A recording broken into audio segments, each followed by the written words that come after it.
नमस्कार, ज्ञानसागर क्लासेसमध्ये आपले स्वागत आहे. आज आपण बघणार आहोत 8th standard maths chapter 12 exercise 12.2 with solution SSC board part 2. माझा चॅनलवरचे जर व्हिडिओ तुम्हाला आवडत असेल तर नक्की लाईक आणि सबस्क्राईब करायला विसरू नका. या चॅप्टरचा पार्ट 1 हा माझ्या चॅनलवरती व्हिडिओ अपलोड केलेला आहे, त्याचा तुम्ही जाऊन बघू शकता. आता आपण स्टार्ट करूया part 2. Practice set 2.26 sum.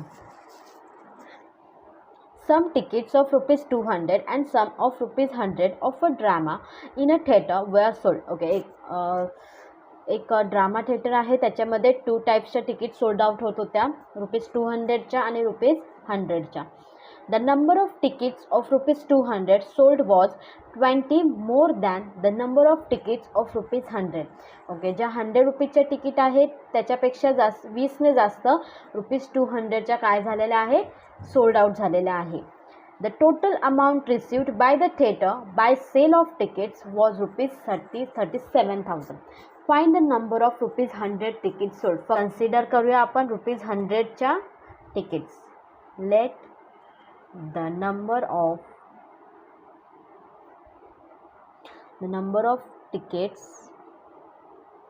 of rupees 100 be x. Therefore आता 200च्या काय होणार, the number of tickets of rupees 200 is 20 plus x. Okay, आपलं मोर दॅन 20 आहे ना, नंबर ऑफ तिकीट्स ऑफ 100 रुपीजच्या पेक्षा 20ने जास्त आहे. नाव त्यांनी काय सांगितलं आहे, द टोटल अमाऊंट सांगितलं आपल्याला, हे नंबरमध्ये आपण काढलेलं आहे. मग अमाऊंटमध्ये कसं करणार आपण ते सुद्धा बघूया. The total amount received by the theatre by sale of tickets was rupees 37,000. मग आपण इथे राईट करूया, फ्रॉम द गिवन इन्फॉर्मेशन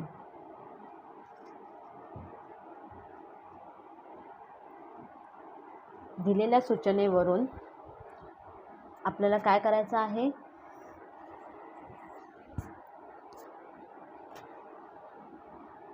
दोघांची ॲडिशन करायची आहे. पण ॲडिशन करताना आपल्याला लक्षात ठेवायचं आहे, अमाऊंटमध्ये आपल्याला आन्सर काढायचं आहे. अमाऊंटमध्ये म्हणजे त्यांनी अमाऊंट दिलेले आहे, त्यामुळे आपल्याला ॲडिशन करताना सुद्धा अमाऊंटच ॲड करावे लागणार आहे. तर ते कसं करणार, 100 रुपीजच्या एक्स नंबर्स आहेत, म्हणजे नंबर मल्टिप्लाय बाय किती रुपीज आहेत ते 100च्या x. Okay, plus 20 plus x into 200, या 200च्या एवढ्या नोट्स, मग 37,000 अमाऊंट.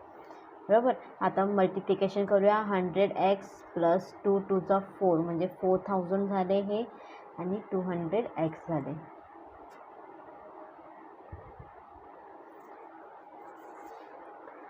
$100x आणि 200x 300x होतात, plus 4000 is equal to 37,000.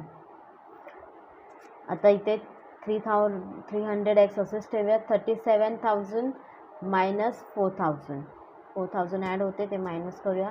300x असेच ठेवूया, 37 मायनस 400 33,000. आता हे 300 मल्टिप्लाय आहे, तिकडे जाऊन डिवाइडमध्ये घेऊया आपण. हे 2 0 गेले, 2 0 कट आले, 3 1 3 3 1 3 3 1 3 0 तशाच्यात असतात. x is equal to 110. म्हणजे आपल्याला, मग आपण फायनल आन्सर लिहूया, the number of tickets of rupees 100 sold by 110 sold is 110. Next sum आहे 7. काय सांगतंय, if the 3 consecutive natural numbers 5 times the smallest number. Okay, first आपण 3 कॉन्झिक्युटिव्ह नॅचरल नंबर्स घेऊया, त्याच्यामध्ये जो स्मॉलेस्ट असेल त्याच्या 5 times is 9 more than 4 times the greatest number. Okay, find the numbers. आता आपल्याला नंबर्स फाइंड आउट करायचे आहेत ते. ओके, आपण फर्स्ट कन्सिडर करूया की आपले जे आहेत नंबर्स ते कोणते असतील. Late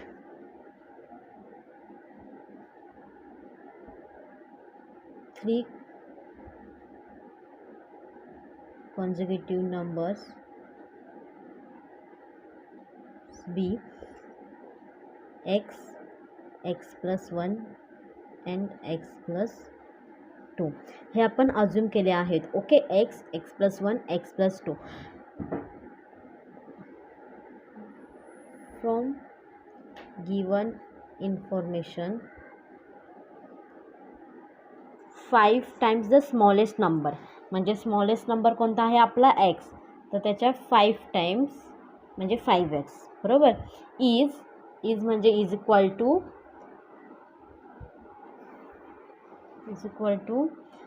9 more than 4 times the greatest number.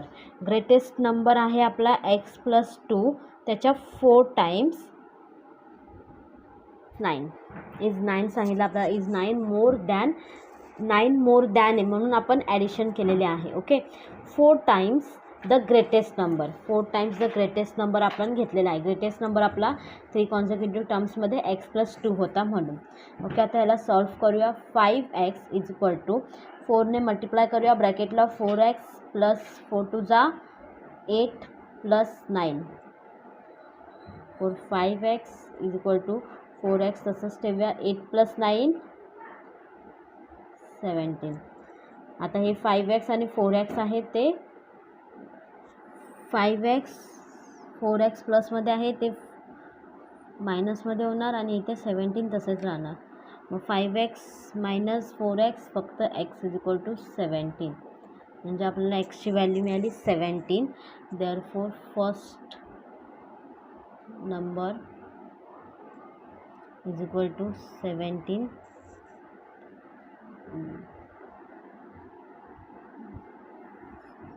Second number 17 plus 1 18. Third number is 17 plus 2 19. Therefore 3 consecutive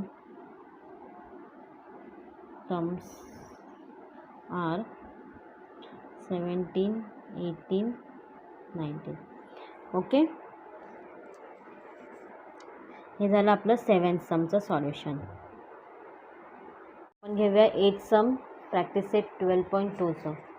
8 sum आहे आपल्याला. Raju sold a bicycle to Amit at 8% profit. Amit repaired it spending ₹54. Okay, then he sold the bicycle to Nikhil for ₹1134 with no loss, no profit. Find the cost price of the bicycle for which Raju purchased it.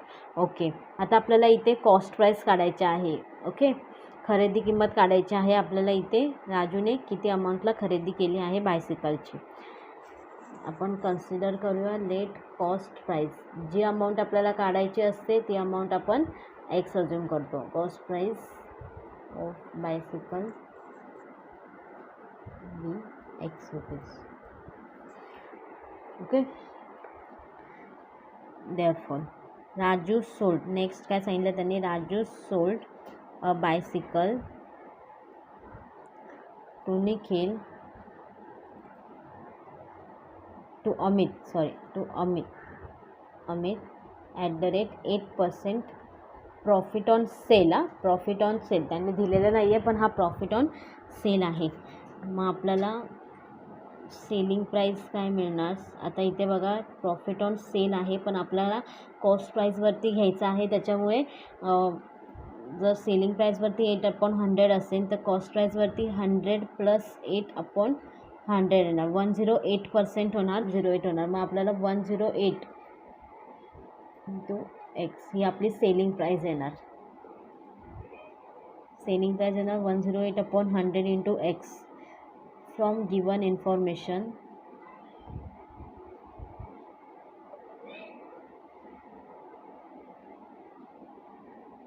आपल्याला information काय दिलेले आहे, Amit repaired it spending ₹54. Then he sold bicycle to Nikhil for ₹1134 with no loss no profit. म्हणजे काहीच loss नाही आहे आणि काहीच प्रॉफिट नाही आहे. म्हणजे सेलिंग प्राईस आणि जी अमितने निखिलला सेल केली आहे ती प्राईस सेम आहे.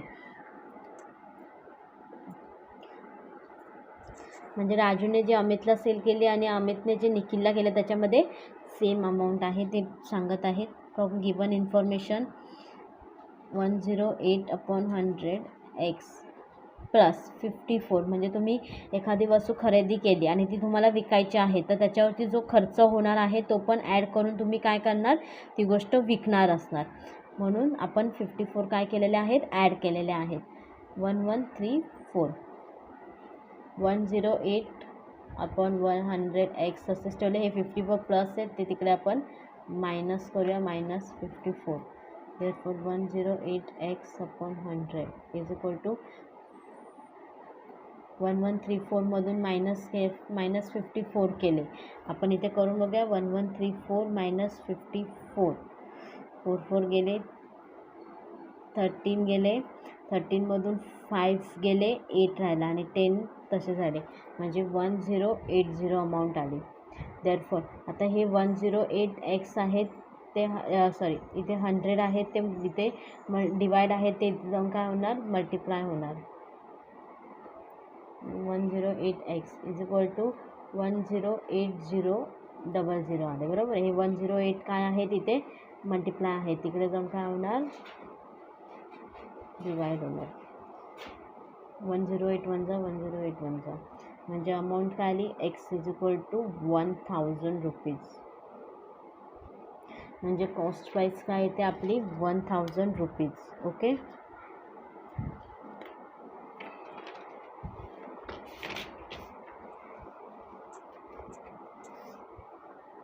therefore फायनल आन्सर येणार आपलं cost price of the bicycle.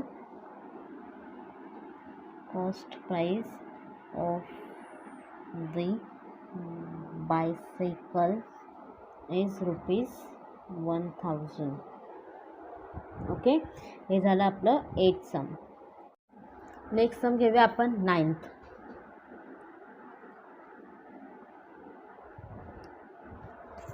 9th sum. A cricket player scored 180 runs in the first match and 257 runs in the second match. Find the number of runs he should score in the third match so that the average of runs in the 3 matches be 230. Okay. आपल्याला average सांगितले आहे. Average म्हणजे माहिती आहे ना, sum of the numbers and divided by number of terms. Okay. आपण ते पहिलं फर्स्ट कन्सिडर करूया. Let the number of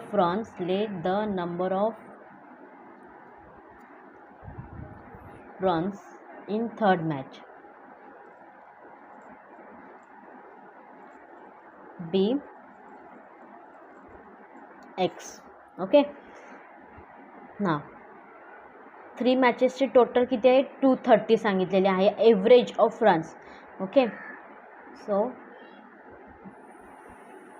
from given information we have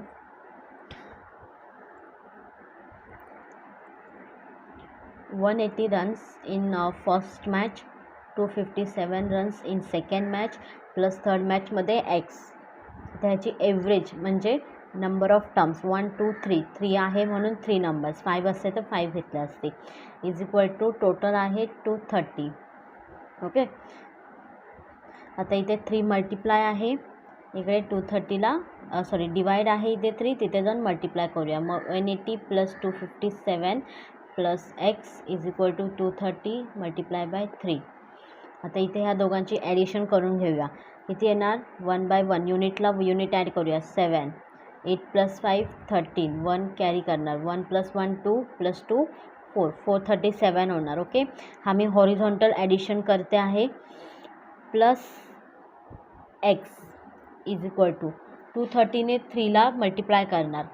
3 0 0 3 3 9 आणि 3 2 6 690 आन्सर येणार. ओके, मी सर्व हॉरिझॉन्टलच करत आहे.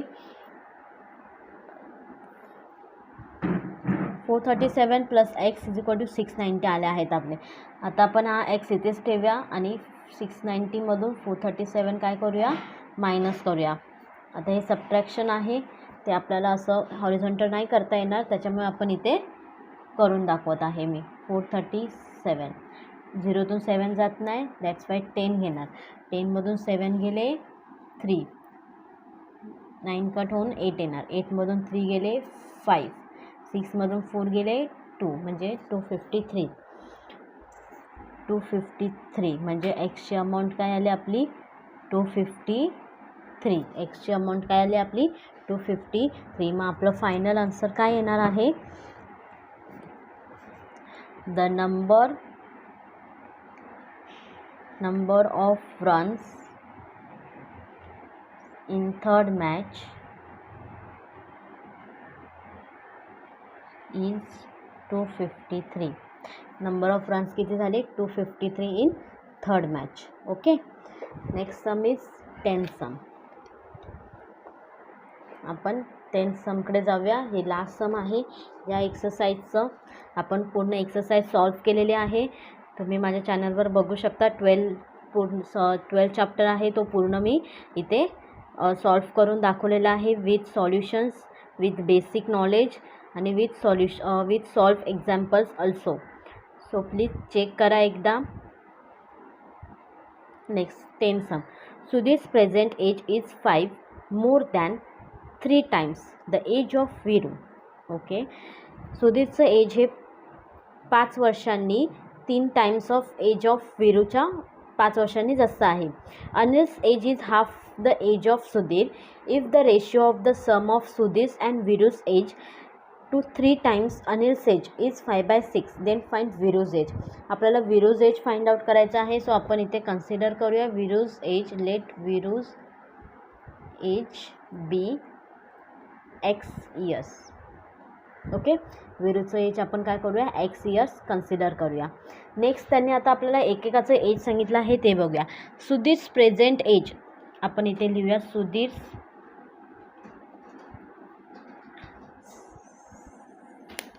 प्रेझेंट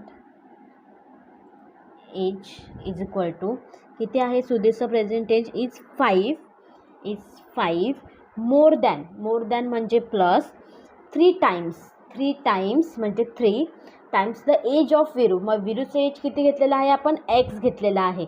मग 3 टाइम्स ऑफ x म्हणजे 3x येणार, राईट, 3x इयर्स. समजलं कसं केलं आपण हे सम.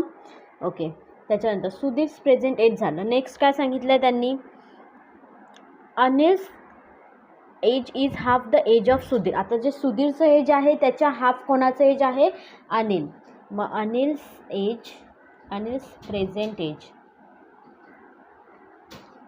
अनिलचं प्रेझेंट एज आहे सुनीलच्या हाफ म्हणजे 5 + 3x हे सुनीलचं आहे, त्याच्या हाफ म्हणजे /2 होणार इयर्स. ओके, आता त्यांनी नेक्स्ट काय सांगितलं आहे, if the ratio of the sum of Sudhir's and Veeru's age म्हणजे सुधीर आणि वीरूचं एज यांची ॲडिशन 2-3 टाइम्स अनिल्स एज म्हणजे जे अनिलचं एज आहे त्याच्या 3 पटीने चा रेशिओ काय असणार आहे, 5/6. Then find Veeru's age. Okay, आपण आता हे सम करूया.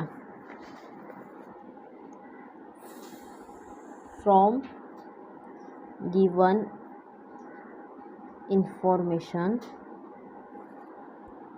information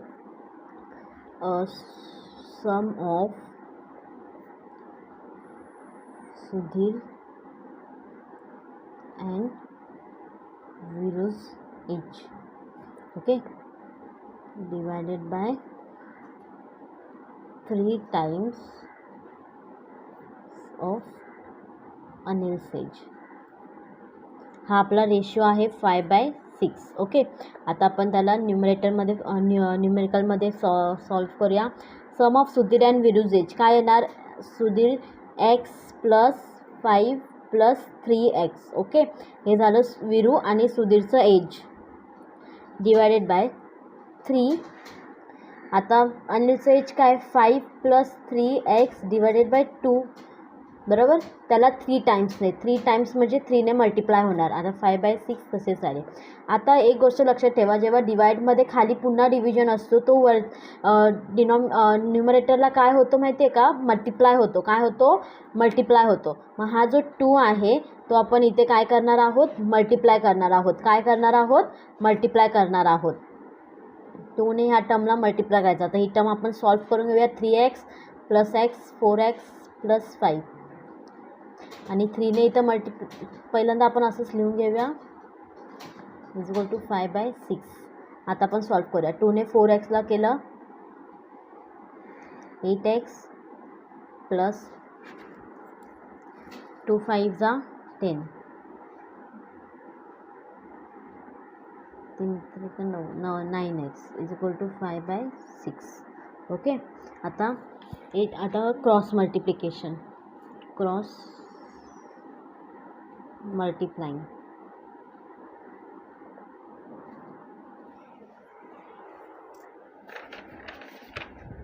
ऑन क्रॉस मल्टिप्लाइंग मी पाठीमागे येते, तिथे मला जागा शॉर्ट आहे.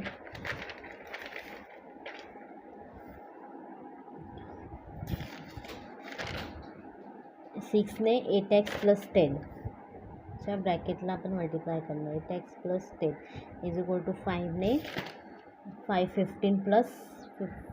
+ 9x 15 + 9xला आपण मल्टिप्लाय करणार आहोत.